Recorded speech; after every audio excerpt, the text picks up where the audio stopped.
नमस्कार मेरे प्यारे लैब असिस्टेंट साथियों, आप कैसे हो। मैं आशा करता हूं कि आप स्वस्थ होंगे, मस्त होंगे, अपनी तैयारी में व्यस्त होंगे। जैसा कि आप सबको पता है कि मैं धर्मेंद्र चौधरी आपके लिए यहाँ ज्योग्राफी पेपर सेकंड का जो मैटर यहाँ लेकर आया हूं। और आज हम बात करेंगे टॉपिक नंबर 2।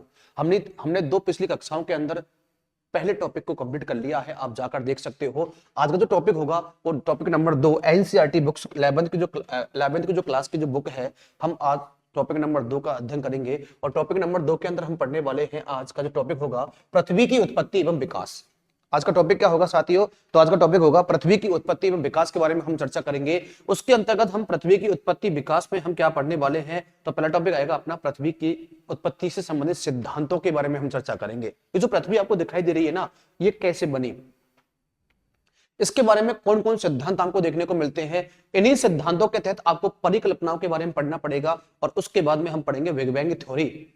और बिग बैंग थ्योरी के बाद में यहाँ महाविस्फोटक होगा, अर्थात ब्रह्मांड उत्पन्न होगा और वहां तारों का निर्माण होगा। और तारों के निर्माण के बाद में हम पढ़ेंगे क्या, ग्रहों का निर्माण। और ग्रहों के निर्माण के बारे में हम पढ़ेंगे पृथ्वी का उद्भव कैसे हुआ था। और पृथ्वी के उद्भव के बाद हम पढ़ेंगे यहाँ स्थल मंडल कैसे बना, उसके बाद विभेदन कैसे हुआ, और यहाँ वायुमंडल में जल मंडल का उद्भव कैसे हुआ था, और फिर जीवन की उत्पत्ति कैसे हुई थी। तो इस पाठ्यक्रम के अंदर, अर्थात इस जो लेसन है आपका, जो आज की कक्षा है, इसमें हम जानेंगे कि यहाँ अंत में जाकर जीवन की उत्पत्ति कैसे हुई थी, कहां से लेकर, सिद्धांतों से लेकर, किसके सिद्धांतों से लेकर, पृथ्वी की उत्पत्ति से संबंधित सिद्धांत एवं उसके विकास से संबंधित सिद्धांत। तो स्टार्ट करते हैं क्लास को।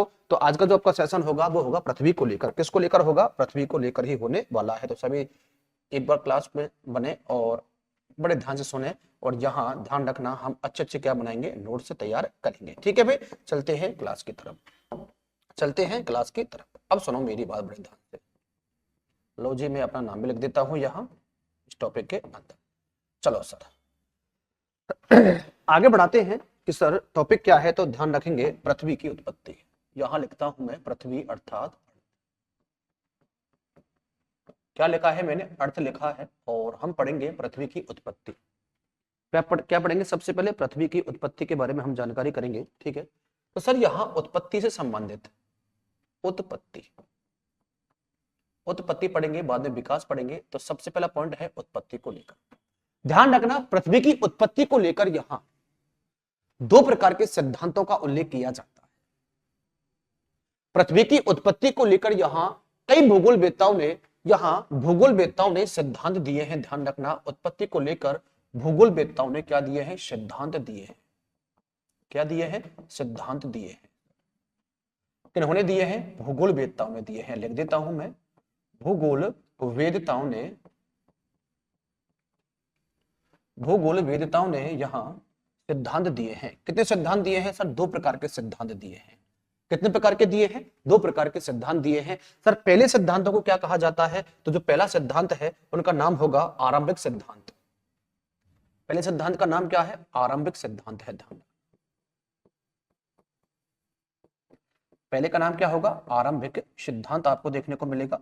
और दूसरा जो सिद्धांत है, सेकंड सिद्धांत का नाम होगा आधुनिक सिद्धांत। दूसरे का नाम क्या होगा? आधुनिक सिद्धांत आपको देखने को मिल जाएगा। सर इसमें क्या हम पढ़ने वाले हैं, थोड़ा सा हमें बताएं। थोड़ा सुने अब मेरी बात। हमने क्या स्टार्ट किया है? हमने अर्थ को स्टार्ट किया है, पृथ्वी को स्टार्ट किया है। किसको स्टार्ट किया है? पृथ्वी को यहाँ हमने स्टार्ट किया है। ध्यान रखना, अर्थ को हमने यहाँ स्टार्ट किया है। पहला क्वेश्चन बना कि सर इसकी उत्पत्ति के बारे में हमें पढ़ना है। और उत्पत्ति के बारे में हमें पढ़ना है तो हमें क्या पढ़ने पड़ेंगे? सिद्धांत पढ़ने पड़ेंगे। और भूगोलवेत्ताओं ने इसके सिद्धांतों को दो भागों में बांटा है। सबसे पहला सिद्धांत कौन सा है? तो आरंभिक सिद्धांत है। पहले सिद्धांत का नाम क्या है? आरंभिक सिद्धांत। और दूसरे सिद्धांत का नाम क्या है? आधुनिक सिद्धांत आपको देखने को मिल जाता है। सर आरंभिक सिद्धांत में हम क्या पढ़ने वाले हैं, सुनना बड़े ध्यान से। आरंभिक सिद्धांत में हम सबसे पहले पढ़ेंगे परिकल्पनाओं के बारे में।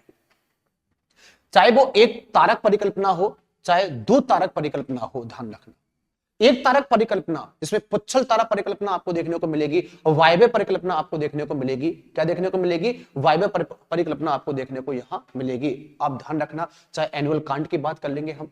किसकी बात करेंगे? एनुअल कांट की बात करेंगे। सर एनुअल कांट ने क्या कहा था? एक गणितज्ञ भी आते हैं, उन्होंने क्या कहा था? तो सारी बातें हम करेंगे किसके बारे में? आरंभिक सिद्धांत के बारे में। और आरंभिक सिद्धांत के बारे में यहाँ जर्मनी के भूगोलवेत्ताओं ने कई प्रकार की परिकल्पनाओं का यहाँ क्या दिया है, एग्जाम्पल दिया है। क्या दिया है, एग्जाम्पल दिया है। सर आधुनिक सिद्धांत में क्या पढ़ेंगे, आधुनिक सिद्धांत में हम पढ़ने वाले हैं बिग बैंग थ्योरी, अर्थात महाविस्फोटक सिद्धांत को हम पढ़ेंगे। इसमें ब्रह्मांड उत्पन्न होगा, क्या उत्पन्न होगा, ब्रह्मांड उत्पन्न होगा। उसी ब्रह्मांड के अंदर यहाँ तारों का निर्माण होगा, उसी ब्रह्मांड के अंदर ग्रहों का निर्माण होगा, उसी ब्रह्मांड के अंदर ध्यान रखना यहाँ स्थल मंडल का निर्माण होगा, वायुमंडल का निर्माण होगा, जलमंडल का निर्माण होगा। और ध्यान रखना उसके बाद यह इसी ब्रह्मांड के अंतर्गत यहाँ इस पृथ्वी के ऊपर मानव जीवन संभव कैसे होता है, उत्पत्ति कैसे होती है, उन सारी बातों को हम यहाँ जानने वाले हैं। टॉपिक को स्टार्ट कर लेते हैं। सबसे पहले सिद्धांत हम पढ़ेंगे, वो कौन से पढ़ने वाले हैं, आरंभिक सिद्धांत हम पढ़ने वाले हैं। ठीक है, तो यहां मैं लिखता हूं सबसे पहला पॉइंट आपका ये होगा, टॉपिक नंबर डाला मैंने, नंबर पहला आपका आरंभिक सिद्धांत। चलो सभी हेडिंग लगा लें। नंबर 1 हम यहाँ आरंभिक सिद्धांत, आरंभिक सिद्धांत। चलो भैया देर ना करें और टॉपिक को जल्दी से स्टार्ट करते हैं। आरंभिक सिद्धांत, ये लगाया आपका पहला टॉपिक। आरंभिक सिद्धांत के बारे में ध्यान रखना, सर्वप्रथम अध्ययन, ध्यान रखना सर्वाधिक अध्ययन किसने किया था, इसके बारे में, आधुनिक सिद्धांत के बारे में, आरंभिक सिद्धांत के बारे में सर्वाधिक जो मत दिए हैं ना, जो मत प्रदान किए हैं, वो जर्मनी के भूगोलवेत्ताओं ने किए हैं। किन्होंने किए हैं, जर्मन भूगोलवेत्ताओं ने किए।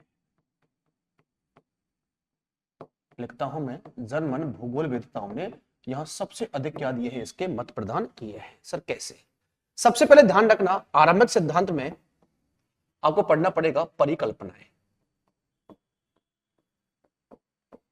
क्या पढ़ना पड़ेगा, परिकल्पनाएं पढ़ना पड़ेगा। सर परिकल्पनाएं ऑप्शन में ना हो और संकल्पनाएं आ जाए तो कोई दिक्कत है क्या, तो भी कोई दिक्कत नहीं है, या तो परिकल्पना आ जाए या संकल्पना आ जाए, वो एक ही बात हो रही है, ध्यान रखना।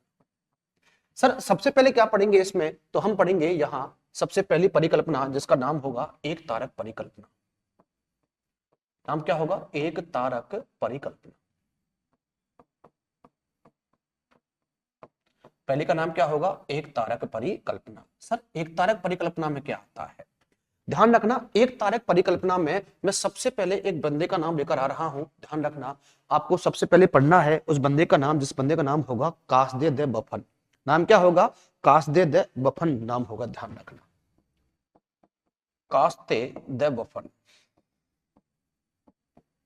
कास्ते दे बफन नाम होगा। ध्यान रखना कि सर इसने क्या कहा था, ध्यान रखना इसने एक तारक परिकल्पना को ही कहा जाता है। ध्यान रखना एक तारक परिकल्पना अर्थात इसके बारे में इसने क्या कहा था, तो ध्यान रखना इसने 1749 में इसने पुच्छल तारा परिकल्पना को पेश किया था। पुच्छल तारा परिकल्पना, पुच्छल तारा परिकल्पना को क्या किया था, पेश किया था। ध्यान रखना तो पुच्छल तारा परिकल्पना को देने वाला कौन था, भूगोलवेत्ता का नाम था कास्ते दे बफन। सर निवासी कहां का था, तो ये निवासी था फ्रांस का। ध्यान रखना ये कहां का निवासी होता है, तो फ्रांस का निवासी होता है। और ध्यान रखना इसने सर्वप्रथम तर्कपूर्ण, इसने सर्वप्रथम तर्कपूर्ण परिकल्पना पेश की, परिकल्पना को पेश किया था, तर्कपूर्ण परिकल्पना को पेश किया था। ध्यान रखना तो पहले व्यक्ति का नाम क्या है, तो वो है कास्दे दे बफन। 1749 में इसने पुच्छल तारा परिकल्पना को पेश किया था और उसी के तहत ध्यान रखना इसने तर्कपूर्ण परिकल्पना को इसने दिया था। ठीक है, आगे चलते हैं, आगे बात करते हैं। सबसे पहला हुआ है परिकल्पना अर्थात संकल्पना भी कह सकते हैं। एक तारा परिकल्पना को देने वाला कौन था, सबसे पहला बंदा होता है कास्दे दे बफन। इसने 1749 में 1749 में इसने क्या किया था, पुच्छल तारा परिकल्पना को पेश किया था। कहां का निवासी होता है, फ्रांस का निवासी होता है और इसने तर्कपूर्ण परिकल्पना को सबसे पहले पेश किया था। उसके बाद में ध्यान रखना सर एक तारा परिकल्पना को हम अद्वैतवादी, ध्यान रखना, और पित्रात्मक परिकल्पना के नाम से भी पुकारते हैं। तो मैं यहां नोट लगा देता हूं आपके लिए एक छोटा सा क्वेश्चन, ये रहा नोट। एक तारा परिकल्पना, एक तारा परिकल्पना, परिकल्पना को अद्वैतवादी, ध्यान रखना अद्वैतवादी, अद्वैतवादी व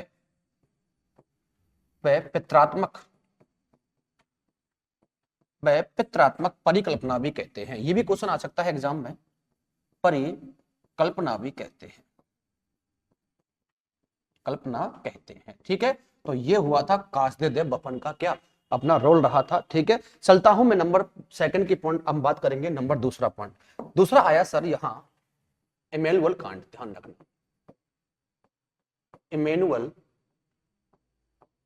दूसरा बंदा आया इमैनुअल कांट। कौन सा आया भाई? इमैनुअल कांट आया। सर इसने क्या किया था, बड़े ध्यान से सुनना। जो इमैनुअल कांट है, क्या है भैया? इमैनुअल कांट है, इसने, ध्यान रखना, ये कहां का निवासी होता है? तो ये सबसे पहला पॉइंट है, निवासी जर्मनी का है। सर ये जो निवासी है ना, ये निवासी कहां का है? जर्मनी का। कहां का है? जर्मनी का। सर इसने क्या किया? इसने वायव्य,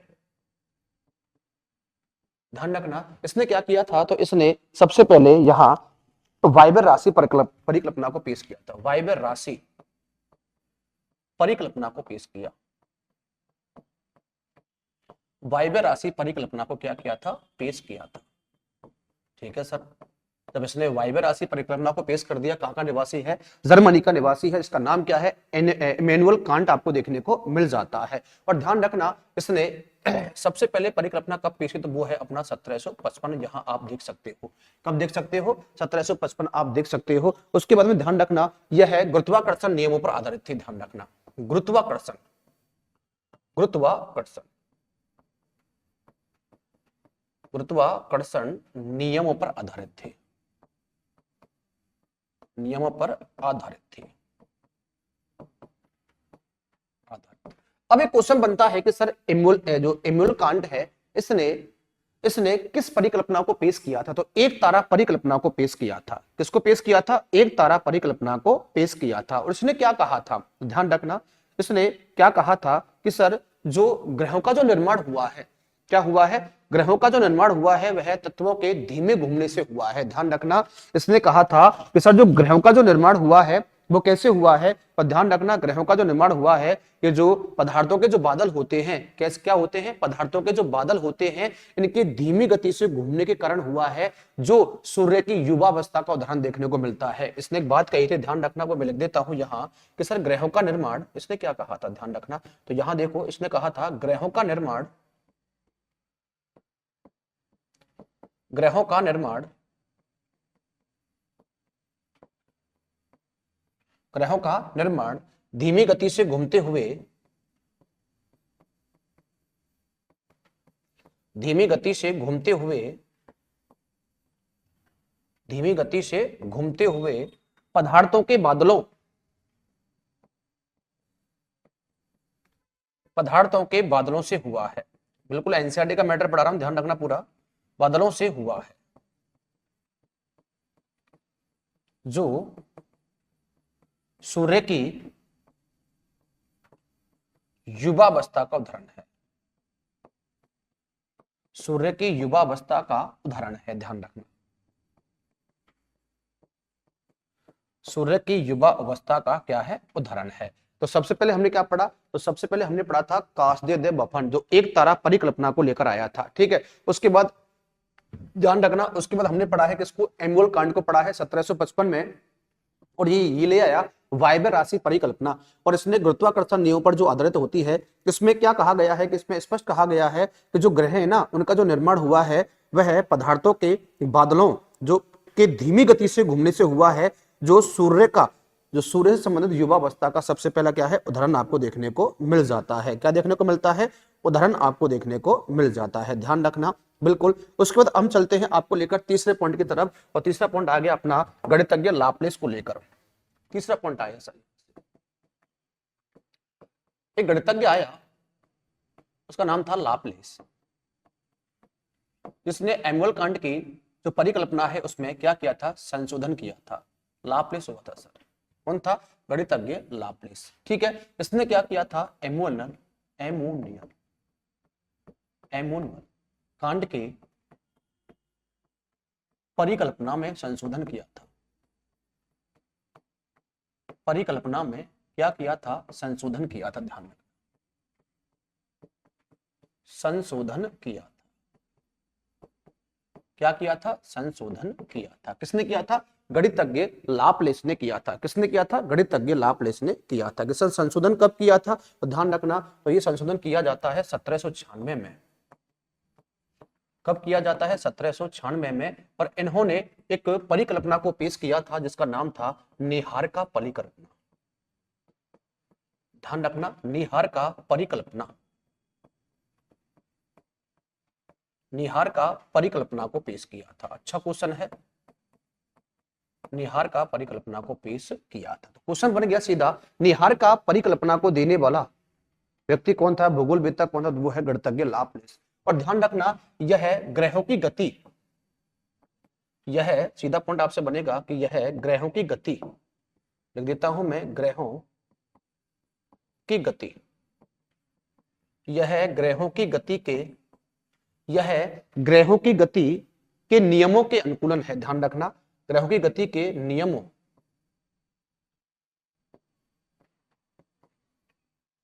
नियमों के अनुकूल थे। क्या थी भैया? ग्रहों की गति के नियमों के अनुकूल थी। कौन सी परिकल्पना? तो नीहार का परिकल्पना आपको देखने को मिल जाती है। ठीक है, पर ध्यान से सुनना, मैंने पहले क्या पढ़ाया? पहले पढ़ाया मैंने कास्देव-बफन। कास्देव-बफन लेकर आया एक तारा परिकल्पना के अंतर्गत। वो लेके आया कौन सी परिकल्पना लेकर आया? पुच्छल तारा परिकल्पना। तो पुच्छल तारा परिकल्पना को देने वाला कौन होता है? कास्देव-बफन होता है। पर आ गया एनुअल कांट। एनुअल कांट ने क्या किया था कि यहाँ एक परिकल्पना को पेश किया था। उस परिकल्पना का नाम क्या होता है? तो परिकल्पना का नाम होता है वायव्य राशि परिकल्पना। और उसने कहा था कि जो ग्रहों का जो निर्माण हुआ है वह धीमी गति से घूमते हुए पदार्थों के बादलों से हुआ है, जिसका संबंध होता है सूर्य की युवा अवस्था से होता है। ध्यान रखना, जर्मन का निवासी था। उसके बाद में आ गया गणितज्ञ लाप्लेस आया। इसने एनुअल कांट की परिकल्पना में संशोधन किया 1796 में। और इसने नीहार का परिकल्पना को क्या किया था? पेश किया था। और इसने ग्रहों की गति के नियमों का क्या थी भाई? वो अनुकूलन मानी जाती है। ठीक है, क्या है? अनुकूलन मानी जाती है। अब एक क्वेश्चन और बनता है कि सर लाप्लेस की एक प्रसिद्ध पुस्तक थी exposition of the world system. ध्यान रखना, इसने एक पुस्तक लिखी थी। प्रसिद्ध पुस्तक का नाम क्या था इसके एक प्रसिद्ध पुस्तक का जो नाम होता है वो नाम होता है exposition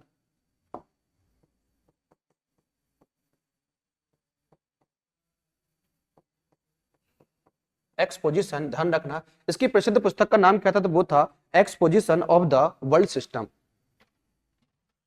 exposition of the world system, of the world system,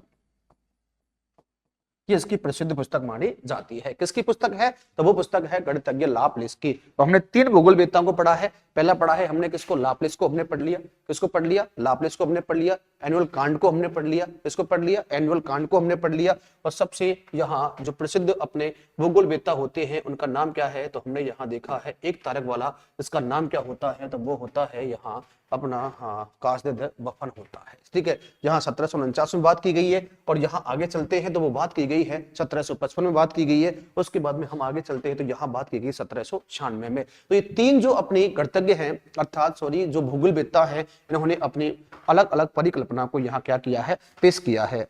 क्या किया है? पेश किया है। अब चलते हैं आपको लेकर एक तारा परिकल्पना के बाद में दो तारक परिकल्पना। ठीक है, कि चलो ठीक है साहब, अब बात करते हैं यहाँ दो तारक परिकल्पना।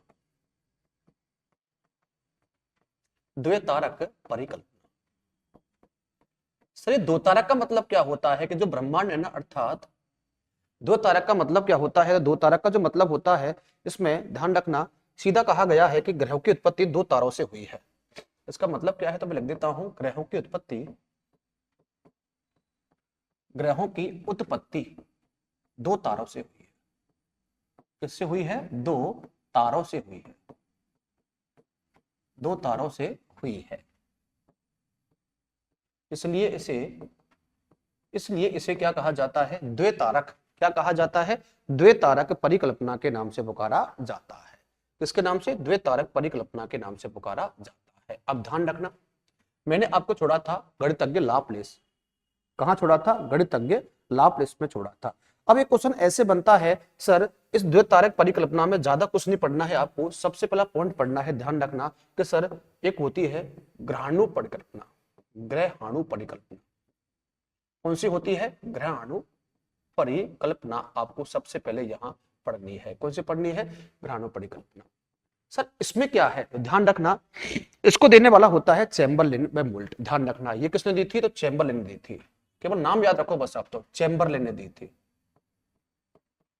किसने, चैम्बरलेन व मोल्ट द्वारा दी गई थी। चलो पेन चेंज करता हूं और लिखता हूं मैं यहां चैम्बरलेन व मोल्ट, चैम्बरलेन व मोल्ट द्वारा दी गई थी, मोल्टन द्वारा दी गई थी। ठीक है, ध्यान रखना चैम्बरलेन व मोल्टन द्वारा दी गई परिकल्पना का नाम क्या था, तब वो था ग्रहणाणु परिकल्पना। ठीक है, सबसे पहले का नाम क्या होता है, ग्रहणाणु परिकल्पना। ठीक है, ध्यान रखना बिल्कुल। सर इसमें क्या कहा गया है, तो इसमें एक बात कही गई है कि जो ग्रहों का जो निर्माण हुआ है ना, वो ठोस पिंड के कारण हुआ है। इसमें कहा गया है ग्रहों का निर्माण, ग्रहों का निर्माण ठोस पदार्थ से हुआ है, ठोस पदार्थ के पिंड से हुआ है। पदार्थ के किससे हुआ है, पिंड से हुआ है। ठोस पदार्थ के किससे हुआ है, पिंड से हुआ है। और ये जो परिकल्पना है लगभग दी गई है 1900 के आसपास। कब दी गई है भाई, 1900 के आसपास ये पेश की गई है। उसका नाम क्या होगा, तो आपके सामने यहां लिखा हुआ है। उसके बाद में आगे चलते हैं, सेकंड का होगा ज्वारीय परिकल्पना। ठीक है, ध्यान रखना सेकंड पॉइंट क्या होगा, इस द्वितारक परिकल्पना में नेक्स्ट पॉइंट होगा अपना ज्वारीय परिकल्पना। नाम क्या होगा, ज्वारीय परिकल्पना। ठीक है, ध्यान रखना ज्वारीय परिकल्पना, ज्वारीय परिकल्पना। ध्यान रखें पूरा की पूरा मैटर आपको एनसीईआरटी का मैटर ही पढ़ाया जा रहा है। ठीक है, आपको भ्रमित होने की बिल्कुल आवश्यकता नहीं है। अब जो ज्वारीय परिकल्पना है इसमें क्या है सर, ध्यान रखना ज्वारीय परिकल्पना को देने वाला जो बंदा है वो है जेम्स जीन्स। ध्यान रखना इसको किसने दिया था, वो दिया था जेम्स जीन्स ने दिया था। लिखता हूं मैं जेम्स जीन्स ने दिया था, जेम्स जीन्स द्वारा पेश की गई थी।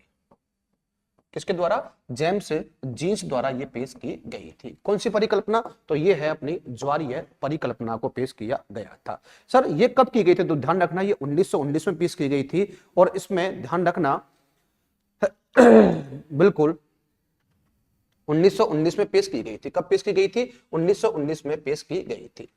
चलो यहां लिख देता हूं मैं सर 1919 में पेश की गई थी। ईस्वी में क्या की गई थी, पेश की गई थी, आपको ध्यान रखना है। लेकिन एक क्वेश्चन आपको और ध्यान रखना है, सर 1919 में तो ये पेश की गई थी सर, लेकिन 1929 में क्या हुआ था, एक भूगोलवेत्ता आया जेफरिन ने, भूगोलवेत्ता जेफरिन ने, लिखता हूं मैं भूगोलवेत्ता जेफरिन ने 1929 में, इसके 10 वर्ष के बाद में 1929 में इसमें संशोधन कर दिया था। इसमें क्या किया था, संशोधन किया था। क्या किया था भाई, संशोधन किया था। ठीक है, ध्यान रखना जेफरिन ने क्या किया था, संशोधन किया था। जेम्स ने क्या किया था, जेम्स जीन्स ने क्या किया था, इसको लेकर आया। कब लेकर आया, 1919 में लेकर आया। लेकिन इसमें संशोधन कब हुआ था, तो इसमें संशोधन होता है वो कब होता है, 1929 में जाकर होता है। और किया किसने था, तो वो किया था जेफरिन ने किया था। किसने किया था, जेफरिन ने किया था। ध्यान रखना उसके बाद में ध्यान रखना सीधा ही आएगा आपसे नाम कि सर द्वितारक परिकल्पना किसके द्वारा दी गई थी। चलता है नंबर तीसरे पॉइंट की तरफ। तीसरा पॉइंट आ गया सर द्वितारक परिकल्पना, द्वितारक परिकल्पना। वैसे भी हम क्या पढ़ रहे हैं, द्वितारक ही पढ़ रहे हैं, लेकिन ये भी दी गई है एक अलग से द्वितारक परिकल्पना, और ये दी गई है रसेल के द्वारा। ध्यान रखना किसके द्वारा, रसेल के द्वारा दी गई है, रसेल के द्वारा ये दी गई है सर। किसके द्वारा, रसेल के द्वारा ये प्रदान की गई है। और ध्यान रखना इसमें स्पष्ट कहा गया है कि इस परिकल्पना को युग्म तारा परिकल्पना भी कहते हैं। इसे युग्म तारा परिकल्पना भी कहते हैं, युग्म तारा परिकल्पना भी कहते हैं। आपको ये ध्यान रखना है, परिकल्पना भी कहते हैं। तो पहला पॉइंट क्या है, तो हमने पढ़ा पुच्छल तारा परिकल्पना। पहला पॉइंट क्या पढ़ा हमने, पुच्छल तारा परिकल्पना को पढ़ा था। सेकंड हमने पढ़ा था किसको, वायव्य राशि परिकल्पना को पढ़ा था। उसके बाद में हमने पढ़ा था यहाँ निहारिका परिकल्पना, जो एक तारा परिकल्पना कहलाती है। सेकंड पॉइंट आया अपना द्वितारक परिकल्पना को लेकर। पहला कौन सा आया, चैम्बरलेन आया और मोल्टन आया। उसने क्या कहा, ग्रहणु परिकल्पना को दिया था। ज्वारीय परिकल्पना को किसने दिया था, जेम्स जीन्स ने दिया था। और इसमें संशोधन कब हुआ था, 1919 के बाद 1929 में किसने किया, जैफरिन ने किया था।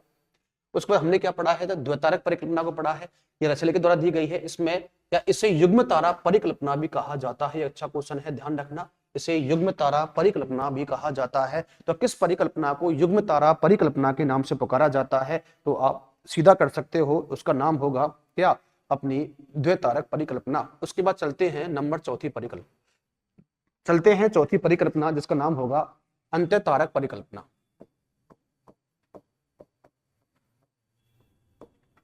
नाम क्या होगा, अंत्यतारक परिकल्पना।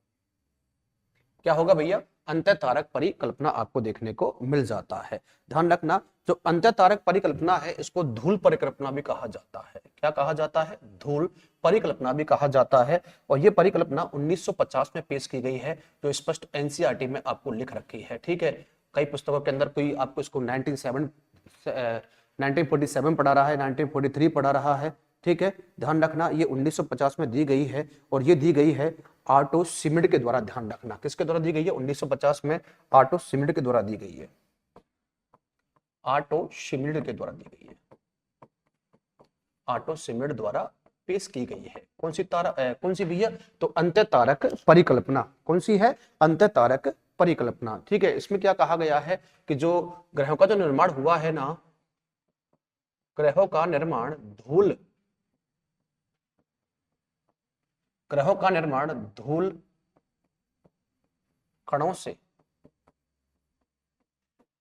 ग्रहों का निर्माण जो हुआ है वो कैसे हुआ है, धूल कणों से माना गया है। किससे माना गया है, धूल कणों से माना गया है। जो इसमें धूल कणों से व धूल कणों व गैसों के समूह से हुआ है, धूल कणों व गैसों के समूह से माना जाता है। किसके अंदर, अंत्यतारक परिकल्पना के अंदर आपको देखने को मिल जाता है। उसके बाद में ध्यान रखना, हम चलते हैं उसके बाद में, उसके बाद अगला जो आता है वो आता है नवतारा या सुपरनोवा परिकल्पना। ध्यान रखना, नवतारा परिकल्पना, नवतारा परिकल्पना, और नवतारा परिकल्पना को कहा जाता है सुपरनोवा परिकल्पना। क्या कहा जाता है, सुपरनोवा परिकल्पना के नाम से पुकारा जाता है, सुपरनोवा परिकल्पना के नाम से पुकारा जाता है। नवतारा परिकल्पना को क्या कहा जाता है, सुपरनोवा परिकल्पना भी कहा जाता है। ठीक है, ध्यान रखना, और ये दी गई है फ्रेड होयल के द्वारा। किसके द्वारा भाई, फ्रेड होयल के द्वारा। किसके द्वारा, फ्रेड होयल के द्वारा ये प्रदान की गई है। किसके द्वारा, फ्रेड होयल के द्वारा यह प्रदान की गई है। तो हमने पढ़ा सबसे पहले यहाँ द्वितारक परिकल्पना, ये रसेल के द्वारा दी गई है। उसके बाद हमने पढ़ा अंत्यतारक परिकल्पना, ये आर्टो शिमिड के द्वारा दी गई है। इसमें ग्रहों का निर्माण धूल कणों व गैसों के समूह से हुआ है। उसके बाद है नवतारा परिकल्पना, इसमें इसे सुपरनोवा परिकल्पना के नाम से पुकारा जाता है। किसके नाम से, सुपरनोवा परिकल्पना के नाम से पुकारा जाता है।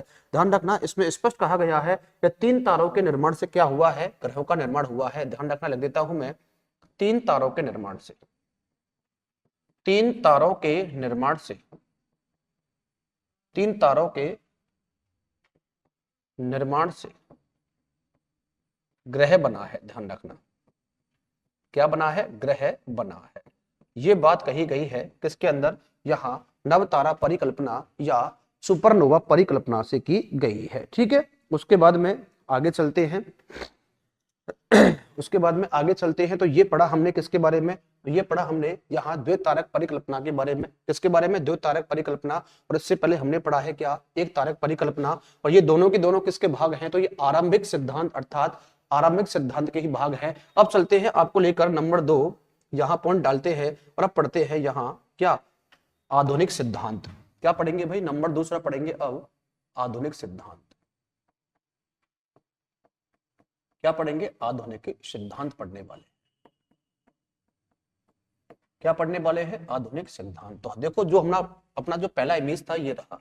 पहले इमेज में हमने सिद्धांत पढ़े हैं, अर्थात सिद्धांत पढ़े हैं, दो प्रकार के होते हैं, आरंभिक आधुनिक। यहाँ परिकल्पना पढ़ी है, एक तारा व दो तारा, एक तारा व दो तारा, एक तारा व दो तारा। ठीक है, अब पढ़ेंगे यहाँ आधुनिक सिद्धांत, और आधुनिक सिद्धांत में हम क्या पढ़ने वाले हैं, बिग बैंग थ्योरी।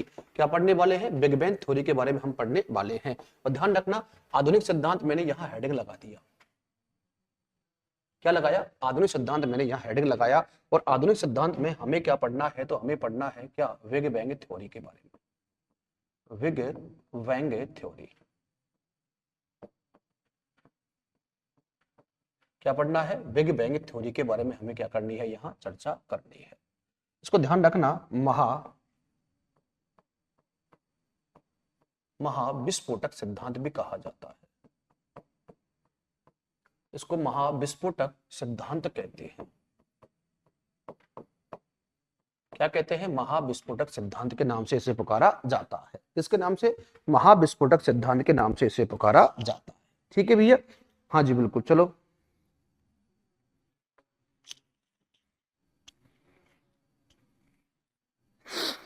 महाविस्फोटक सिद्धांत के नाम से पुकारा जाता है। अब जो आधुनिक सिद्धांत है, कौन सा है, आधुनिक सिद्धांत है। और आधुनिक सिद्धांत के बाद में और भी कई सारे पॉइंट हैं, जैसे बात कर लेते हैं हम यहाँ, ये रहा तारों का निर्माण कैसे हुआ, ग्रहों का निर्माण कैसे हुआ। तो ये एक बहुत अच्छी कहानी है। क्या है, एक बहुत अच्छी कहानी है, जो एक बिंदु से प्रारंभ होती है। किससे प्रारंभ होती है, एक बिंदु से प्रारंभ होती है। ध्यान रखना, ये रहा, मैं यहाँ दिखाऊंगा आपके लिए, थोड़ा सा ध्यान रखें। मैं एक इमेज लेके आऊंगा आपके लिए। यहाँ एक बिंदु से प्रारंभ होती है यहाँ, और उस बिंदु पर जब दाब लगता है, प्रेशर पड़ता है, तो ये विस्फोट होता है। क्या होता है, विस्फोट होता है। और ये कई भागों में, अर्थात पता नहीं करोड़ों अरबों भागों में ये क्या होता है, यहाँ विखंडन होता है, यानी बढ़ जाती है। और यहाँ एक निर्माण होता है। किसका निर्माण होता है, ब्रह्मांड अर्थात यूनिवर्स का निर्माण होता है। जो आपको दिखाई दे रहा है वो सब क्या है, यूनिवर्स है। ध्यान रखना, ध्यान रखना, जो हमें सब दिखाई देता है ना, वो सब क्या होता है, ब्रह्मांड है, यूनिवर्स है।